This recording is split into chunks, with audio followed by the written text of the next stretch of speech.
Не доноси максимално искористени минути и во одбрана и во напад. Веројатно подобро ќе го паметиш овој надпревар, иако во поголемиот дел Македонија, а и противникот немаше континуитет, се играше во периоди збркано со многу технички грешки, но се памети резултатот, а тој вели дека Македонија, како и пред 2 години во Шпанија, има 2 од 2 и е блиску до осмина финалето. Да, па да не кажам дека ги поценавме, него мислевме дека ќе е полесно, ќе поминеме. Така да кажам за првите голови, овие дебитански голови мисле на едно светско и со победа наравно и добро сосеќ.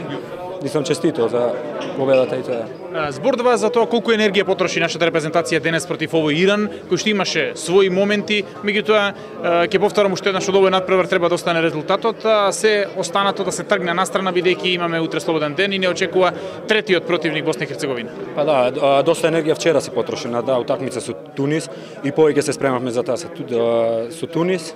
Мислам денеска поделена минутажата беше, не се потроши многу енергија, имаме ден одмор па да се сконцентрираме за Босна.